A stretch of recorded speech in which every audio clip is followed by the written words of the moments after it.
दूरदर्शन धारावाहिक स्वराज की special screening पर मुख्यमंत्री सभी कैबिनेट सहयोगियों के साथ पहुंचे पंचकुला। कहा, हमारे देश के इतिहास, संस्कृति, संस्कार, भाषा और धर्म से शुरू होती है स्वराज की गाथा। नवरात्रि के दूसरे दिन मुख्यमंत्री मनोहर लाल ने पंचकुला के चंडी माता मंदिर में हवन कर प्रदेशवासियों की सुख, शांति और समृद्धि की कामना की।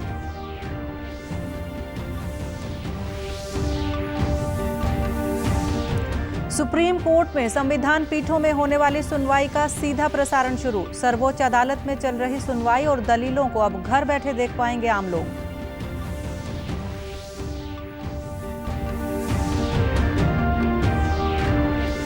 और राष्ट्रीय पोषण माह के तहत भिवानी में जागरूकता शिविर लगाकर लोगों को बताए पोषण के फायदे। जंक फूड के स्थान पर पौष्टिक भोजन के प्रति किया गया जागरूक। नमस्कार, मैं मंजू सिंधु और अब खबरें विस्तार से। मुख्यमंत्री मनोहर लाल ने प्रदेश की सभी संस्थाओं, स्कूलों, कॉलेजों व समाज के अन्य वर्गों को आज़ादी के अमृत काल में आज़ादी के किस्सों से जुड़े कार्यक्रम आयोजित करने का आह्वान किया है। उन्होंने कहा कि आज़ादी से जुड़े किस्से, कहानियां, चर्चा और इससे जुड़ी बातें होती रहनी चाहिए ताकि हम आने वाली पीढ़ी को बता सकें कि देश को आज़ादी कैसे मिली। मुख्यमंत्री आज पंचकुला में आज़ादी के अमृत महोत्सव के अंतर्गत दूरदर्शन के स्वराज धारावाहिक की विशेष स्क्रीनिंग के अवसर पर बोल रहे थे। शायद जो लड़ाई 1857 में शुरू हुई, लेकिन ऐसा नहीं है। इससे पूर्व भी अनेकों ऐसे क्रांतिकारी हुए, शहीद हुए, ऐसी शख्सियतें हुई जिन्होंने इस देश की आज़ादी के लिए बहुत प्रयत्न किए, अंग्रेजों से लोहा लिया और उससे पहले मुगलों के साथ भी जो संघर्ष चला, उस संघर्ष में बहुत से ऐसे अनसंग हीरोज हैं, ऐसी बहुत महान विभूतियां हैं जो इतिहास में शायद दर्ज भी नहीं हो पाई। मुख्यमंत्री ने कहा कि आज़ादी के इतिहास के अज्ञात तथ्यों को आम लोगों तक पहुंचाने के लिए दूरदर्शन द्वारा किया गया ये प्रयत्न सराहनीय है। दूरदर्शन ने स्वराज के 75 एपिसोड बनाए हैं, जिनमें से आज पहले और तीसरे एपिसोड की विशेष स्क्रीनिंग हुई। मुख्यमंत्री ने दूरदर्शन की टीम को ये धारावाहिक श्रृंखला बनाने पर बधाई दी। अमृत महोत्सव में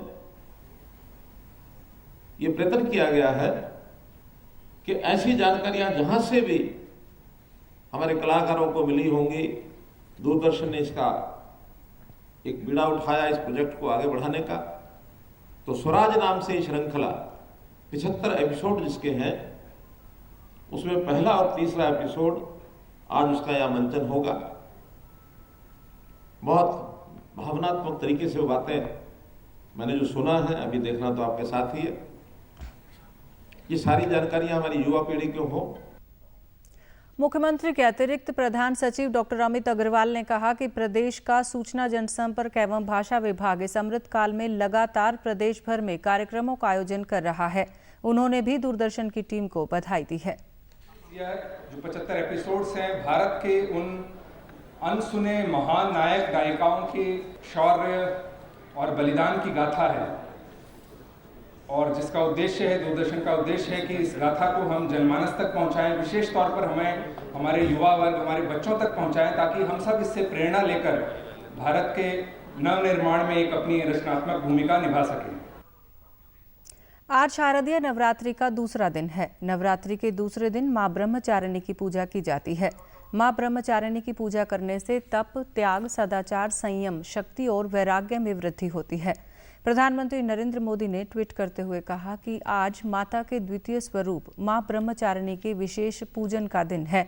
मेरी कामना है कि वे अपने सभी भक्तों को शक्ति, सामर्थ्य और लक्ष्य सिद्धि का आशीर्वाद दें। मुख्यमंत्री मनोहर लाल ने आज पंचकुला स्थित चंडी माता मंदिर में हवन कर प्रदेशवासियों की सुख, शांति एवं समृद्धि की कामना की। उन्होंने प्रदेशवासियों को नवरात्रि की बधाई देते हुए कहा कि वे पहली बार चंडी माता मंदिर में माथा टेकने आए हैं। हालांकि यहां नवरात्रि की विधिवत पूजा कई वर्षों से हो रही है। चंडी मंदिर क्षेत्र में जो कमियां हैं, उन्हें जल्द ही दूर कर तीर्थ यात्रियों के लिए सुविधाजनक बनाया जाएगा। उसके अलावा चंडीवास इलाके का भी विकास किया जाएगा।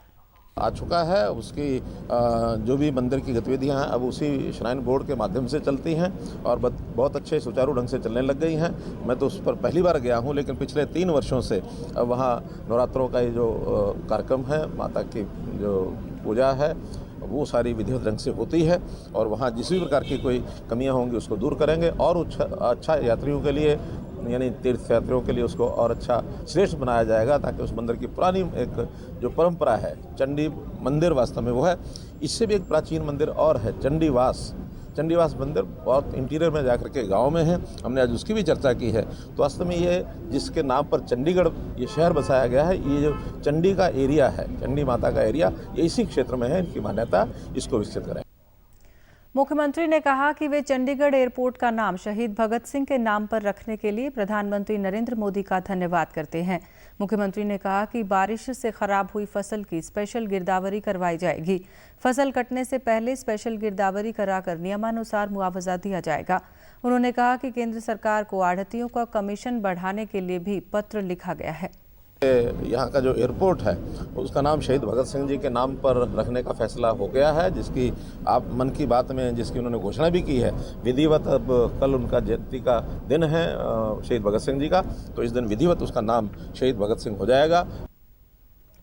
वहीं चंडी मंदिर में पहुंचे श्रद्धालुओं ने कहा कि माता मनसा देवी की भांति ही मां चंडी के दर्शन करने से सभी मनोकामनाएं पूर्ण होती हैं। जो मतलब जिनको पता है, जिनको रिलेशन में जो आए हैं, किसी के उसमें आ रखे हैं, मतलब किसी के घर पे आ रखे हैं, कोई भी चलो जाके माथा टेकते हैं जाके, तो उनको भी फ़ायदा हुआ है, तो दोबारा फिर आए हैं वो। जैसे हर वर्ष यहाँ पे लोग इकट्ठे होते हैं और दूर दूर से लोग माथा टेकने आते हैं। उनकी धारणा है, उनका विश्वास है कि नवरात्रों में 9 देवियों के दर्शन करने से उनका जो है जीवन सफल हो जाएगा। सुप्रीम कोर्ट में संविधान पीठों में होने वाली सुनवाई का आज से सीधा प्रसारण शुरू हो गया है। देश की सर्वोच्च अदालत में चल रही सुनवाई और दलीलों को अब आम जनता घर बैठे देख पाएगी। इसकी लंबे समय से मांग भी की जा रही थी। ठीक 4 साल पहले 27 सितंबर 2018 को भारत के तत्कालीन मुख्य न्यायाधीश दीपक मिश्रा ने एक पीठ का नेतृत्व करते हुए संवैधानिक महत्व के मामलों में महत्वपूर्ण कार्रवाई का लाइव टेलीकास्ट या वेबकास्ट पर ऐतिहासिक निर्णय दिया था। कार्यवाही को webcast.gov.in/SC-India/ पर देखा जा सकता है। जल्द ही सुप्रीम कोर्ट कार्यवाही का सीधा प्रसारण करने के लिए अपना प्लेटफॉर्म विकसित करेगा।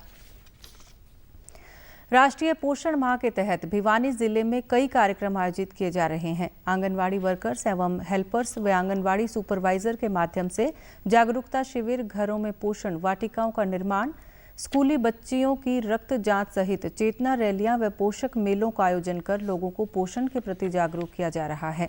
जिला बाल विकास परियोजना अधिकारी ने बताया कि पोषण माह के तहत महिलाओं, बच्चों व किशोरियों को पौष्टिक आहार के महत्व के बारे में बताया जा रहा है। जंक फूड की बजाय घर के बने पौष्टिक खाने को महत्व दिया जाए और इस घरेलू आहार में पालक, बथुआ, दही, पनीर, दूध, दालें व मोटा अनाज इत्यादि का समावेश कर पोषण को बढ़ाना चाहिए। कृषि अधिकारियों ने बताया कि उन्होंने महिलाओं को पोषण माह कार्यक्रमों के तहत पोषण वाटिका के निर्माण के बारे में जानकारी दी है।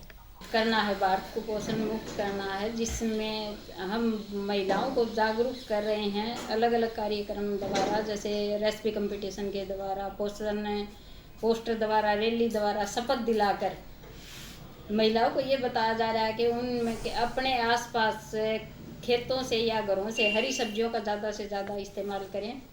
पोषण के महत्व के ऊपर खूब चर्चा हुई है और उनको बताया कि किस तरह से हम अच्छी अपनी किचन वाटिका तैयार करके, पोषण वाटिका तैयार करके अपने बच्चों का, अपने बुजुर्गों का अच्छा पोषण कर सकते हैं, महिलाओं का अच्छा पोषण कर सकते हैं। और उसका उद्देश्य ये है कि किस तरह से पूरे देश में राष्ट्रीय पोषण का कार्यक्रम चले, जिससे हमारे जितने भी बच्चे, महिलाएं और बुजुर्ग सब स्वस्थ रहें। लाभार्थी महिलाओं ने कहा कि उन्हें ऐसे कार्यक्रमों से पोषण के महत्व की जानकारी मिली है। पोषक भोजन लेने से वे बीमार नहीं होंगी। बारे में बताया गया, सही पौष्टिक आहार के बारे में बताया गया। अच्छा भोजन खाना चाहिए जिससे खून अच्छा होगा और सही स्वास्थ्य बढ़िया होगा हमारा। सुविधा के लिए कुछ बातें बताई जाती हैं, जैसे कैसे भोजन खाना चाहिए, कैसे बनाना चाहिए, किस तरह की बच्चों का कैसे ख्याल रखना चाहिए और खाने में क्या क्या हमें लेना चाहिए, डेली की चीज़ें बताते हैं। जैसे हम गांव में आंगनबाड़ियाँ हैं, वहाँ पे जाते हैं तो वहाँ पे हमें कुछ सुझाव बताए जाते हैं कि अच्छा मतलब पौष्टिक आहार खाओ या बनाओ अपने बच्चों को, मतलब पौष्टिक आहार दो, दालें, पत्तेदार सब्जियाँ, फल और जैसे अंकुरित दालें, चने, सुबह कच्चे चने जैसे रात को भिगोकर। आज विश्व पर्यटन दिवस है। इस वर्ष की थीम पर्यटन पर पुनर्विचार है। राज्यपाल बंडारू दत्तात्रेय ने अपने ट्वीट संदेश में विश्व पर्यटन दिवस की सभी को शुभकामनाएं दी हैं। उन्होंने कहा कि हमारा देश पर्यटन स्थलों से भरा हुआ है, जो हमारी महान सांस्कृतिक विरासत और विविधता को दर्शाता है। जब हम ऐसे स्थानों पर जाते हैं तो हम न केवल अपने ज्ञान को समृद्ध करते हैं, बल्कि स्थानीय अर्थव्यवस्था में भी योगदान करते हैं।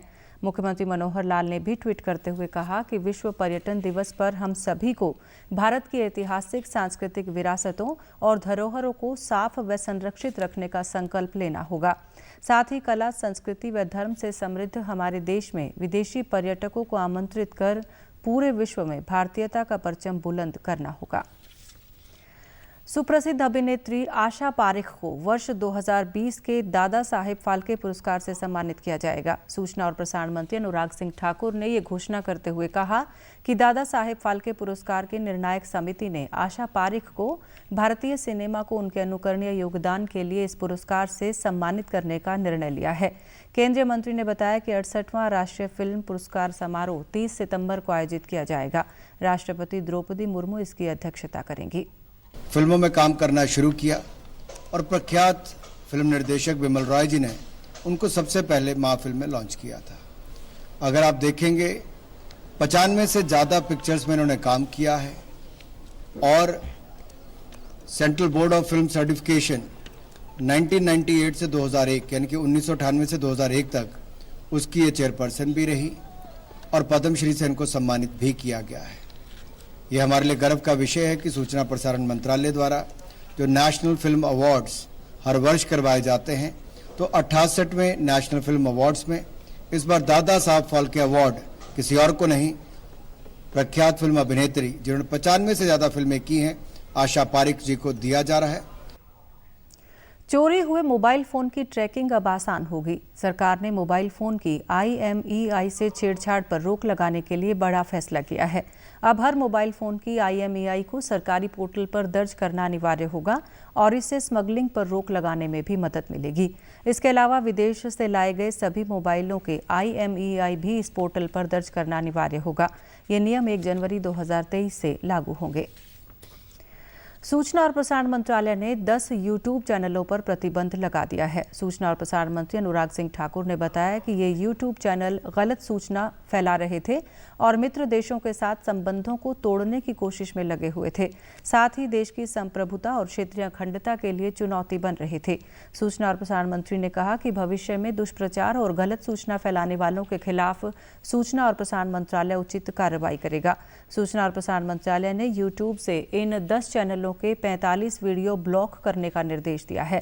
मंत्रालय ने कहा कि ये वीडियो देश के भीतर समुदायों के बीच नफरत फैलाने और सार्वजनिक व्यवस्था में बाधा डालने के इरादे से प्रसारित किए जा रहे थे। उनको सस्पेंड भी करवाया क्योंकि लगातार देश के खिलाफ षड्यंत्र रच रहे थे, देश को तोड़ने का प्रयास किया जा रहा था, भय और भ्रम फैलाने का प्रयास किया जा रहा था और जो मित्र देश हैं उनके साथ भी संबंध खराब हों, इस तरह का दुष्प्रचार किया जा रहा था। ये पहली बार नहीं जब 10 चैनल बंद किए जा रहे हैं, बल्कि इससे पहले भी 102 YouTube चैनल्स पर प्रतिबंध लगाया गया है, उनको बंद किया गया है।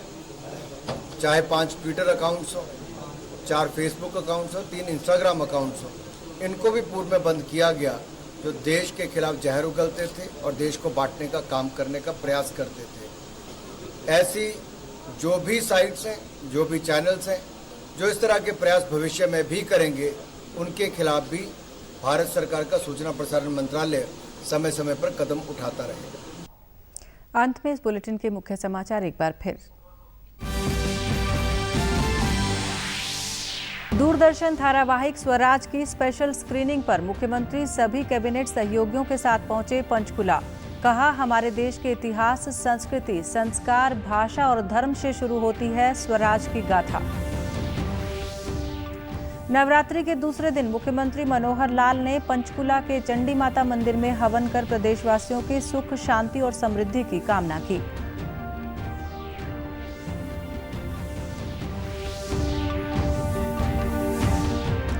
सुप्रीम कोर्ट में संविधान पीठों में होने वाली सुनवाई का सीधा प्रसारण शुरू। सर्वोच्च अदालत में चल रही सुनवाई और दलीलों को अब घर बैठे देख पाएंगे आम लोग।